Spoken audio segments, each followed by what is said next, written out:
Hello and good morning, everyone. I welcome you all at Overs IS. I hope everyone is doing well. So, today is 29th November 2024, and we are going to discuss important news and articles from The Hindu and The Indian Express. So, let's see the topics which we are going to cover here today. First article is Census 2025 as a comprehensive citizen registry. Second article is plastic alternatives and third article is India and China के बारे में यहाँ पर discuss करेंगे. सो आज देखिए ऐसे कोई इंपॉर्टेंट मतलब कि बहुत ज़्यादा टॉपिक्स नहीं है जिन्हें हमें कवर अप करना है, कुछ ही टॉपिक्स हैं. तो चलिए हम जल्दी जल्दी स्टार्ट करते हैं और इसे एंड करते हैं. सो मेक श्योर आप वीडियो को एंड तक देखें क्योंकि आज कम ही टॉपिक्स हैं तो आपके सारे जो टॉपिक्स यहाँ पर कवर अप हों. PDF के लिए ज्वाइन कीजिए Telegram channel adverse IAS, link आपको डिस्क्रिप्शन बॉक्स में प्रोवाइडेड है. एंड आगे बढ़ने से पहले मेक श्योर आपने चैनल को सब्सक्राइब किया है और वीडियो को लाइक एंड शेयर करना ना भूलें. तो चलिए देखें यहाँ पर बांग्लादेश में भी जो हो रहा है उसी के बारे में है और ये आर्टिकल भी वही है सेम. देखिए इसमें हम थोड़ा सा देख लेते हैं.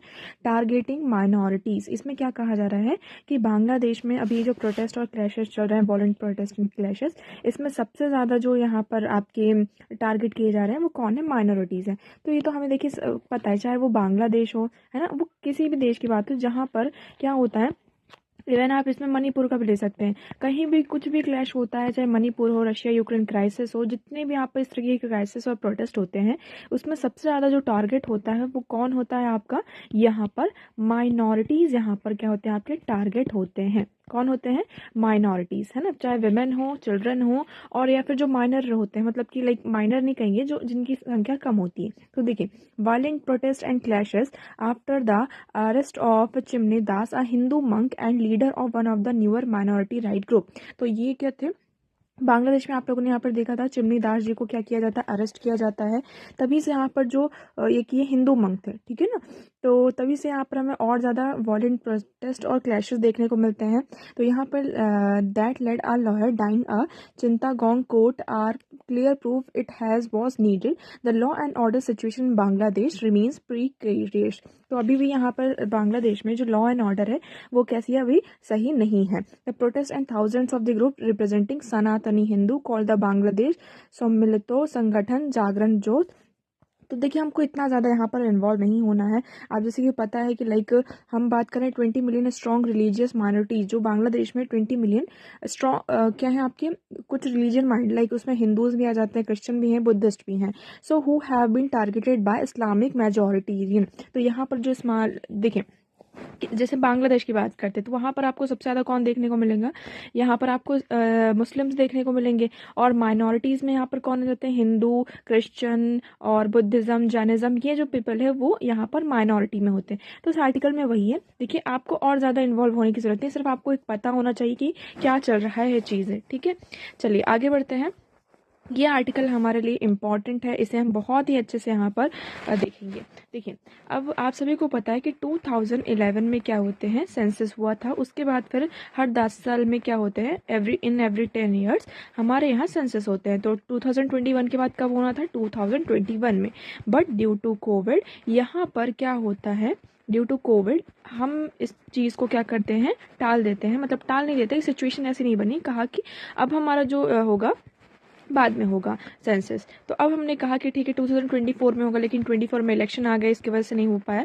तो अब 2025 में क्या होगा? आपका यहाँ पर सेंसस होगा. ठीक है, अब ये सेंसस हमारे लिए इंपॉर्टेंट क्यों है? देखिए यहाँ पर इतने सारे यहाँ पर सेंसस होता है, like national family health survey होता है, इतनी सारी चीज़ें हैं, फिर भी हमें यहाँ पर सर्वे की ज़रूरत क्यों होती है? सेंसस की ज़रूरत क्यों है? तो देखिए जो सेंसस होता है एक हमें ये एक्यूरेट डेटा प्रोवाइड करता है जिससे जो गवर्नमेंट की हम पॉलिसीज़ बनाते हैं. अब आप मान लीजिए जैसे कि हम क्या लेकर आए? आयुष्मान भारत स्कीम लेकर आए, ठीक है, जिसमें हम हेल्थ इंश्योरेंस प्रोवाइड कर. ये क्या आपका एक हेल्थ इंश्योरेंस है. ठीक है, आयुष्मान भारत स्कीम आपकी एक हेल्थ इंश्योरेंस है. तो आयुष्मान भारत के बारे में अगर हम बात करते हैं यहाँ पर, देखिए क्या होता है क्या भाई हम क्या करें? 2011 का डेटा यूज़ कर रहे हैं, है ना, लेकिन अब क्या हम 2025 में पहुंच चुके हैं. 11, 25, अब देखिए कितना ज़्यादा डिफरेंस है यहाँ पर, कितनी ज़्यादा पॉपुलेशन यहाँ पर बढ़ चुकी होगी, लेकिन बहुत सारे लोग हैं जो पीछे छूट जा रहे हैं. तो इसलिए जो वेरियस स्कीम्स होती हैं, कोई भी योजना लेकर आते हैं, तो उसके लिए हमारे पास एक्यूरेट डेटा होना बहुत ही ज़्यादा ज़रूरी होता है. तो अब देखिए the 2025 census include an exercise to update the national population register. तो यहाँ पर अब कहा है कि पहले हमें क्या करना होगा? NPR को और ये भी कहा जा रहा है कि इस साल का मे बी आपका जो मतलब कि ये सेंसस होगा वो डिजिटल होगा। तो नेशनल पॉपुलेशन रजिस्टर इसको अपडेट किया जाएगा, which is the first step for the establishment of the national registered of Indian citizens. तो इसमें जो पहले क्या है हमारा एनपीआर, तो national registered of Indian citizen को इस्टेब्लिश करने के लिए ये हमारा फर्स्ट स्टेप होगा। ओके, अभी national registered for Indian citizen क्या है? So grasping the full scope and the implications of this initiative is essential. तो NRIC draws it mandate from the citizenship act 1955। तो जो हमारा सिटीजनशिप एक्ट 1955 है वहाँ से ये NRIC आता है आपका। इनिशियली ये जो कॉन्सेप्ट आपका 1951 के सेंसस में कॉन्सेप्चुलाइज किया गया था। सो NRIC gained renewed significance following recommendations by the Subramanian committee in its after math of Kargil war 1999। Kargil war के बाद क्या होता है, इसको यहाँ पर आप क्या किया जाता है, आपका रिकमेंड किया जाता है। ठीक है, इसमें क्या होता है, which highlight the need for robust data base that include both citizen and non citizens. तो उसमें आपकी क्या आएंगे, सिटीजन्स और नॉन सिटीजन्स कौन है इसके बारे में हमें पता चल जाएगा। और इसी के साथ जो additional section 14 sub clause A of the act है ये इसको यहाँ पे मैंडेट करता है। ठीक है, इतना यहाँ पे क्लियर हुआ। अब हम बात कर रहे हैं as a verified registry and more benefits. अब यहाँ पर इसके क्या बेनिफिट्स होंगे, तो NRIC aims primarily to enhance national security by maintaining verified citizen registry but also offer additional benefit. तो देखिए NRIC से हमें क्या क्या बेनिफिट्स होंगे उसके हम बात करते हैं। तो पहली बात तो यहाँ पर हमें एक जो वेरीफाइड सिटीजन्स हैं उनके बारे में पता चलेगा, है ना, कि कौन इंडिया का सिटीजन है कौन इंडिया का सिटीजन नहीं है। पहली चीज़ तो ये।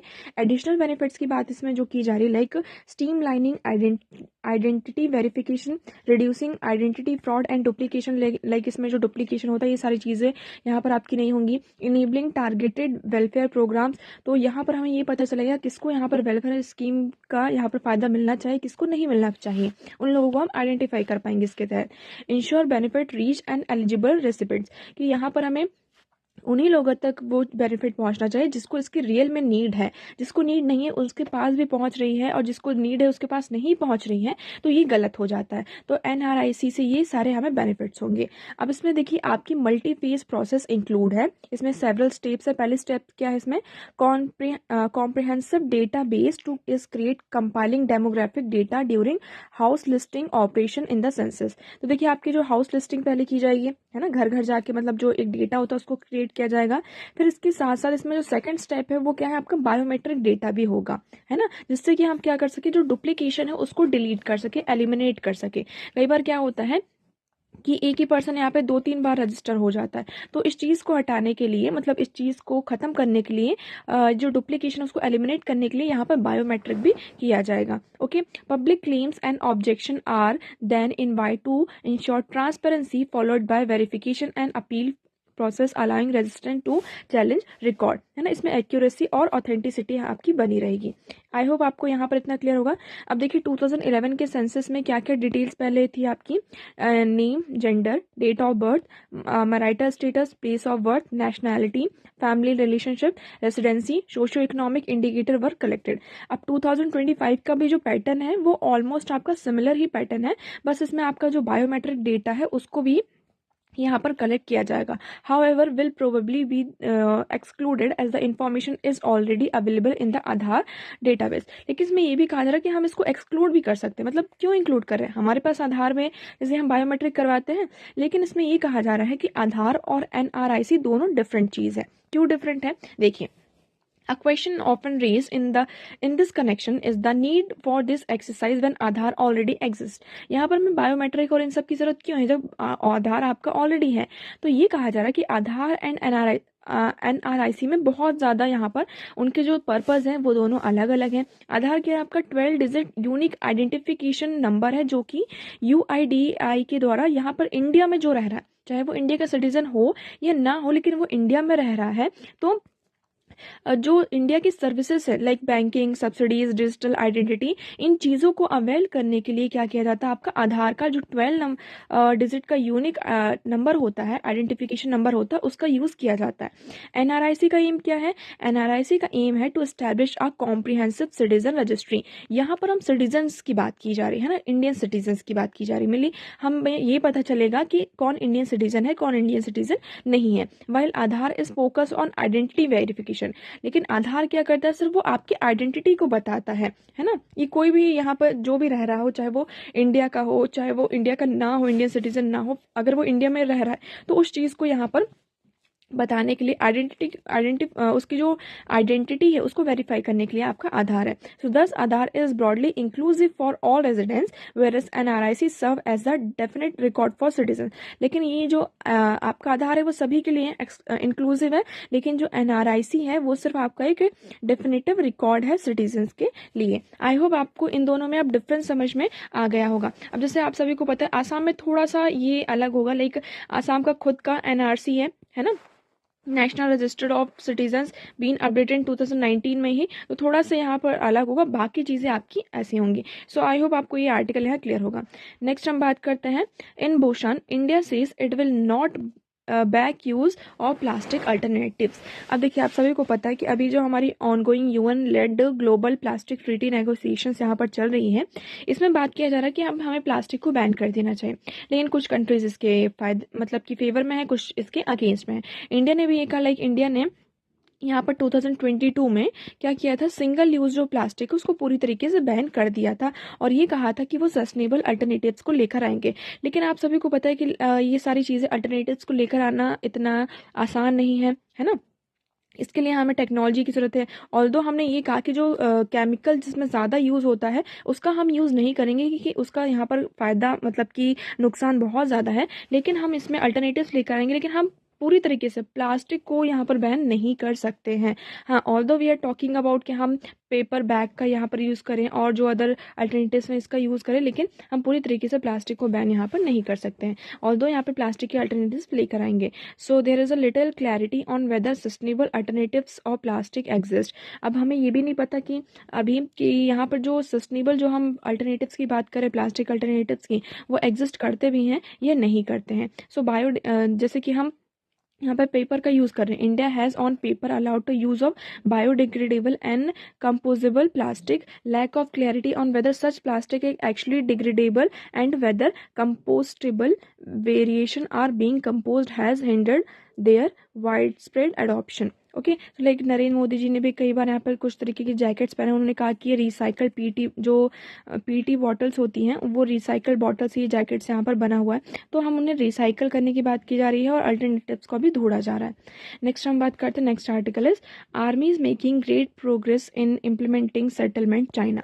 तो अभी देखिए आप सभी को बताया कि 2020 में क्या होता है, देसपांग एंड देमचोंग में इंडिया और चाइना का स्टैंड ऑफ होता है। अब इसमें बातचीत की जा रही है कि हम इसको कैसे एग्रीमेंट हुआ है, और उस एग्रीमेंट में ये कहा कि 2020 में जो यहाँ पर बॉर्डर सिचुएशन थी अब वैसी ही हो गई हैं। तो आर्मी यहाँ पर क्या कर रही है, दोनों कंट्रीज़ की उन्होंने ग्रेट प्रोग्रेस यहाँ पर किया, लाइक ये will see stating that the armies of India China are implementing the settlement reached between the two countries for disengagement and resumption of patrolling at Damchong and Despang in eastern Ladakh, the Chinese Defense Ministry यहाँ पर उनका ये कहना है। ठीक है, उसके बाद यहाँ पर देखिए लाइक आपके जो डिफेंस मिनिस्टर राजनाथ सिंह थे, उन्होंने चाइनीज़ के जो काउंटर पार्ट एडमिरल डोंग लियाओस उनकी साइड लाइन यहाँ पर 11th ASEAN defence minister meeting में उनकी क्या होती है, मीटिंग होती है। उसके बाद ब्रिक्स समिट में भी शी जिनपिंग और मिस्टर नरेंद्र मोदी जी की भी यहाँ पर मीटिंग होती है। तो इन मीटिंग से भी हमें